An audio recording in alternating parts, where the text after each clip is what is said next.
Dela writes, my MVVs, welcome. Yes, so tears in the palace of the Ooni of Ife as Ife Shuns' wife, after WOOCON appointment, ordered servant to share his dinner prepared by wife to celebrate him among themselves. And they said Ooni jumped into the helicopter and just left. Have you seen, can you imagine how painful that kind of situation will be? Your husband has been made a global, given a global position. Such a huge position. This is the biggest since Ooni of Ife ascended office in 2015. And the women wanted to celebrate the Ooni of Ife. This time, it's not just that, okay, my husband, and they just really, really wanted to celebrate the Ooni of Ife, but Kabiyesi could not care. They say tears filled the palace as an unexpected twist followed the prestigious WOOCON, appointment of the Ooni of Ife. What should have been a joyful celebration quickly turned into a deeply emotional and humiliating moment for the Oloris of the palace, as news broke that the Ooni of Ife had been appointed to a significant international advisory role by the World Congress of National Monarchs, okay? The entire palace sprang into action. The queens, okay, each hoping to honor the Ooni in their own way, prepared lavish dinner to celebrate what they believe was a new chapter of alleviation for the Ooni of Ife, and by extension themselves as wife, okay, as the Oloris. Them, they like to shine, show themselves. As we are hearing Dela right, they said that each wife, knowing how much the Ooni of Ife value food that carries cultural significance, took time to prepare traditional delicacies from their own, region, from the aromatic ofada rice with ayama sauce to pounded yam with egusi, stockfish to soya spice, lamb, and fresh, tiger nut drink. He likes tiger nuts a lot. The dishes were an embodiment of love, honor, and a silent competition for the king's affection. Palace maids were sent running up and down, ensuring everything was perfect. A silverware polished royal plates laid out, and the dinner hall prepared to receive Kabiyesi and Role Oduduwa. The wives were just going up and down. At this time, they had brought their makeup artists. They were wearing their glowing white. They were just all over the place. They were so happy for the Ooni of Ife, just as you and I are right now, because I am really, really happy for Kabiyesi. Kabiyesi is rich. He has achieved so much, but this is a very great height for Kabiyesi. And not just for Kabiyesi, for the Yoruba people and for the Nigerian people. Now, as the song said, the queens adorned themselves in their finest attires. They believed the night would end with laughter, appreciation, and the rare opportunity to be publicly praised by the Ooni of Ife. However, they said the mood quickly changed. The Ooni of Ife returned to the palace earlier than expected, descending from, in fact, Kabiyesi came very happy because there were a lot of people who were praising Kabiyesi. People were just sending congratulatory messages here, left, right, and center. Everybody was celebrating with the Ooni of Ife. Okay?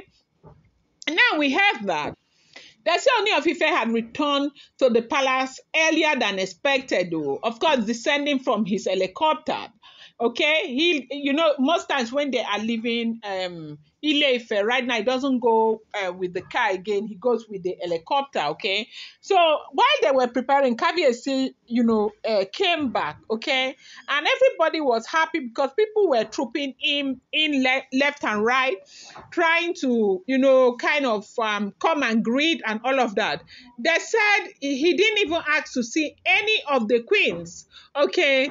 Instead, he asked for a trusted palace servant and quietly asked that Dr. Elizabeth be called because doctor was not in the palace. Okay, doctor had been away for 2 days. Okay, then he now called Dr. Elizabeth and he spoke to Dr. Elizabeth on the phone because before he came, they said while he was in that event, doctor has been calling and calling. They said the servant, after he finished speaking to Dr. Elizabeth, he called on one of the servants. He said some things to them. And then the servant was ordered to take all the food prepared by the wives and distribute it among the palace workers, gardeners, junior cooks, and other support staff. Not a single dish was brought before the Ooni of Ife. He did not seek to eat. He did not acknowledge the queens, nor did he offer any public gratitude for their effort. They said it was like, throwing a stone in the hearts of the the queens. They were unhappy. They were very, very sad. Like, you could see that they were so sad. But for me, I want to feel like, why do we do things, reprehensible things, and we feel like it does not matter? Because that is what I think is going on here. You hurt your husband so much. You do this level of reprehensible things. A man tells you every day, this is the woman I love. I want to be with this woman. It's not as if you came before Kabiyesi married Naomi. You met Naomi there.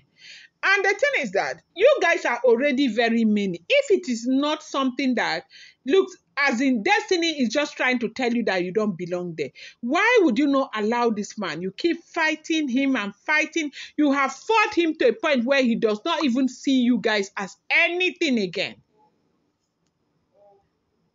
And then the next day, they give him an appointment. You go and start carrying yourself, cooking food to celebrate him. They said Kabiyesi walked out without uttering a word to any of the queens, any of the Oloris. They said the Ooni of Ife changed into his travel robe, walked out calmly, and entered his personal helicopter. The rotos roared as tears slightly rolled down the faces of some of the wives. The sound of the helicopter taking off was just the only response they received. No explanation, no farewell, no appreciation, nothing. Kabiyesi left like that. You know why? Because the man was also angry from what happened over the weekends. Upon, getting to know the ill that has been done to a lot of people. Look at what they did to Yai Tunu and all of that. And you think that he got an appointment, he would just come and sit down and begin to talk to you. They said this act sent ripples through the palace. The Oloris felt deeply disrespected. Not only had their carefully prepared meal been declined, but they had also been publicly dismissed without, cause. In the inner quarters of the palace, the elders, they say like Paropo, older palace staff also could be heard whispering among themselves that such an action had been seen in many years, like it's never been this bad. Some began to question, was this just a reaction to stress from the international appointment, or is Kabiyesi still carrying what had happened over the weekend with him because he was very angry? Are you aware that if they had not done everything, or if Iyanifa had not been around, the second full moon ritual would have failed, and that would have broken Kabiyesi's heart into 1 million pieces. And that is the same way Naomi's heart would have been broken, because Naomi is tired of being in a merry-go-round situation. She wants her life to move, to begin to move. And this is the same thing that Kabiyesi wants for Olori Naomi, but can the women allow? They say it didn't take long before palace insiders began to speculate that, Queen Naomi may be the unspoken center of this drama, as the only woman the Ooni of Ife has openly shown enduring affection for, even allowing her exclusive use, the exclusive use of the Gulfstream jet, everything. Naomi is, as in, Oni wants Naomi. They now started speculating that as he's leaving, maybe he was going to Olori Naomi's place. Obviously, he was. I'm going to bring you more updates. Do not forget that these are all alleged, rumored, unverified information making the rounds on social media and should not be seen as fact.